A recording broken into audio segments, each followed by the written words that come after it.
El año pasado todavía hubo mucha polémica en torno de esta modificación a la prisión preventiva oficiosa, incluso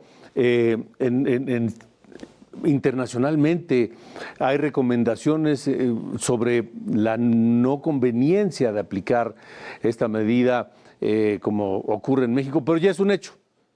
Con la reforma a este artículo 19, que ya fue publicado ayer en el Diario Oficial de la Federación, la prisión preventiva solo podrá ser solicitada por el Ministerio Público cuando otras medidas cautelares sean insuficientes para garantizar el proceso judicial, proteger a las víctimas o a la comunidad. Pero será automática en casos graves, ya lo comentábamos: feminicidio, homicidio doloso, secuestro, delitos relacionados con drogas sintéticas, trata de personas, corrupción y otros actos violentos o de alto impacto.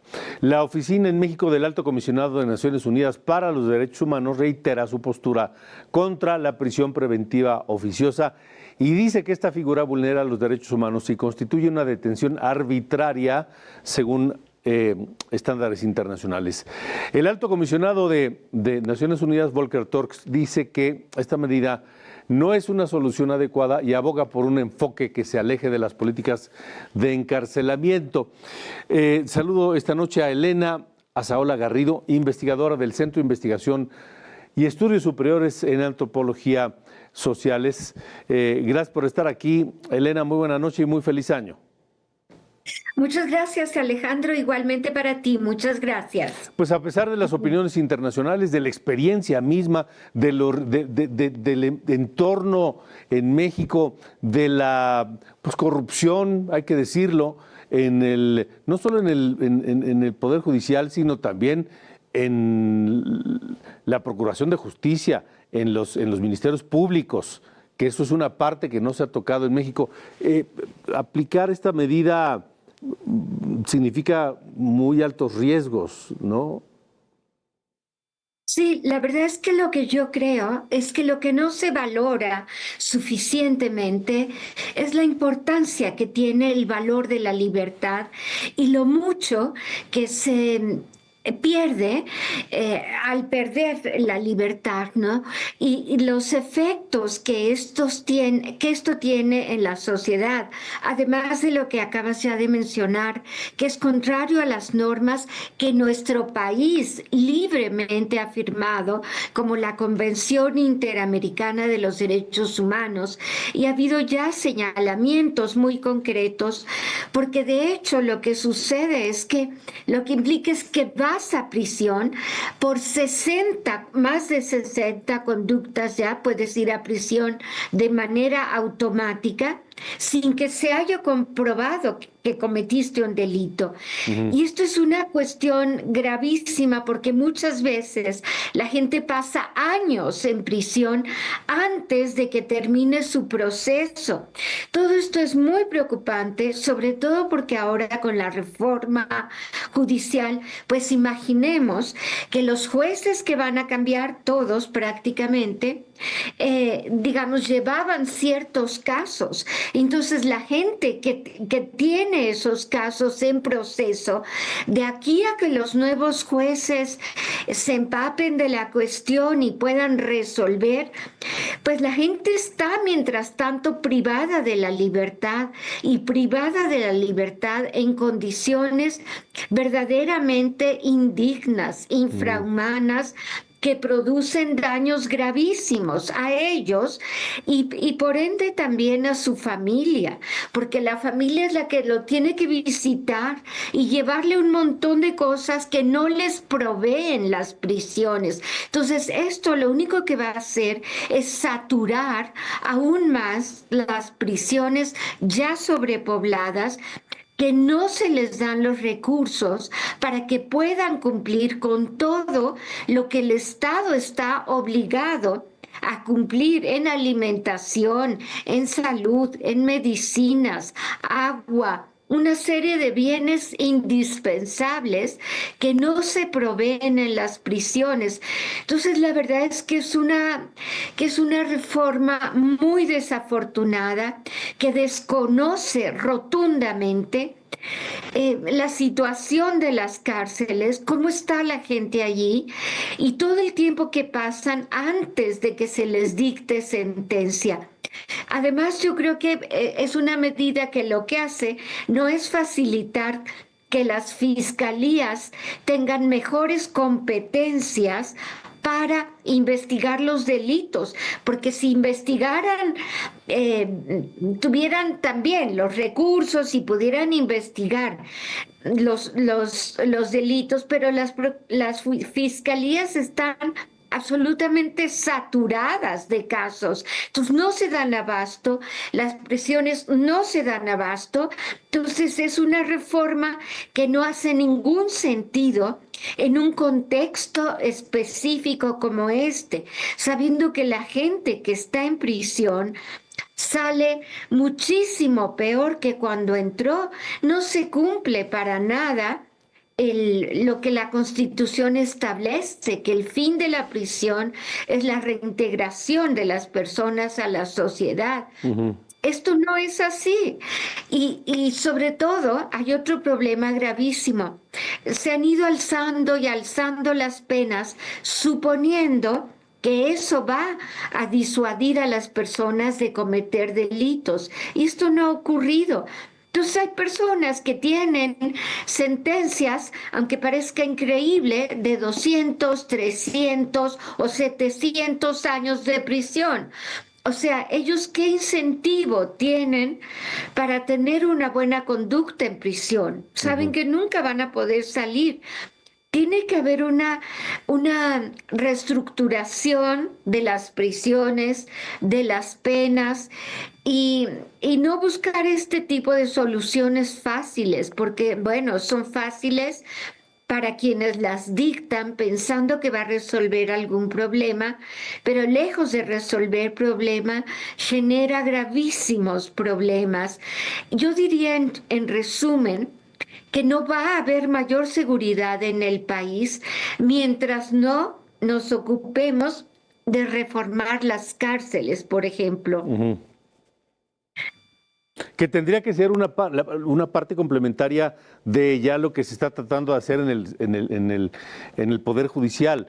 Y yo insisto, lo he dicho en distintas ocasiones, falta la otra pinza, la otra parte de la pinza, que es las fiscalías, porque no va a servir de mucho que el Poder Judicial esté renovado si las fiscalías y los ministerios públicos siguen siendo ineficientes, siguen siendo atacados por la corrupción, si no tienen los presupuestos y el personal suficientes para aumentar su eficacia. Y con una medida como esta de la prisión preventiva oficiosa prácticamente en automático, pues les facilitan, entre comillas, el trabajo, porque dicen, mira, yo te acuso, te meto a la cárcel y ya no tengo prisa de probar que seas culpable, a lo que sigue, me voy a otra cosa, ¿no? Sí, desafortunadamente es muy lamentable las consecuencias que va a tener esta reforma. Realmente pues no se estudió debidamente cuáles son los efectos que tienen tanto en la gente que está en prisión como en el tejido social, porque como digo, esa gente que está ahí adentro tiene su familia afuera y la familia sufre y la familia lo tiene que mantener porque no les dan en las prisiones lo que necesita la gente.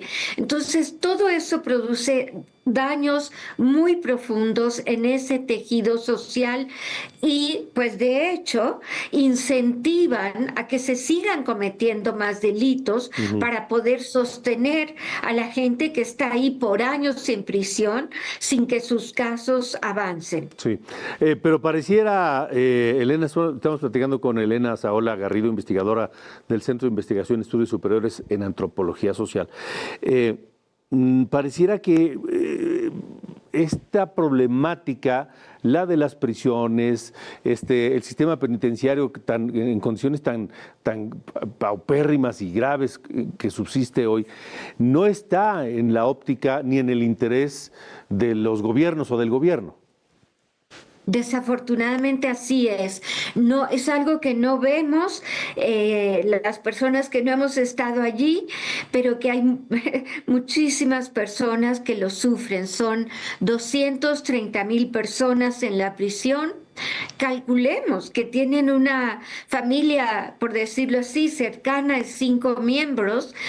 Es más de 1 millón de personas que están siendo afectadas por esa realidad de las prisiones y afecta, como digo, no ayuda a resolver el problema de la delincuencia. En nada ayuda a bajar la delincuencia. Eso no ha ocurrido así de ninguna manera, ¿no? Y con esta cuestión de la prisión preventiva oficiosa por tantos delitos, pues casi todos estamos expuestos por una razón u otra a poder caer en prisión por algún delito y no a salir porque no van a avanzar los casos como deberían para poder probar que si la persona cometió ese delito o no.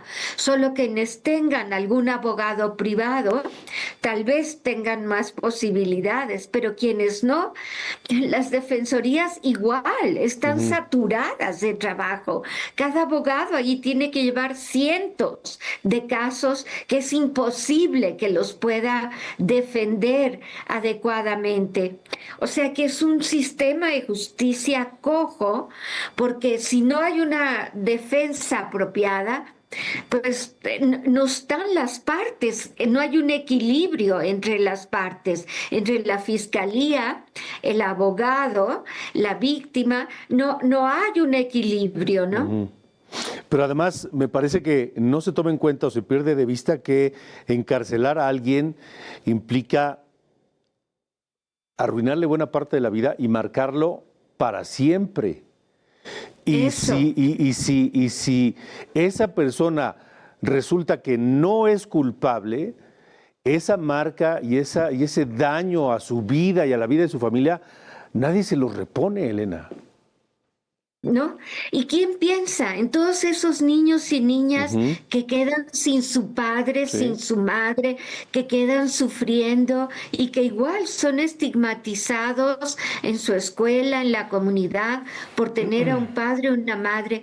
O sea, no se calcula todo el dolor y el sufrimiento que hay involucrado en esto. Digamos, no lo alcanzamos a dimensionar, no se toma en cuenta, ¿no?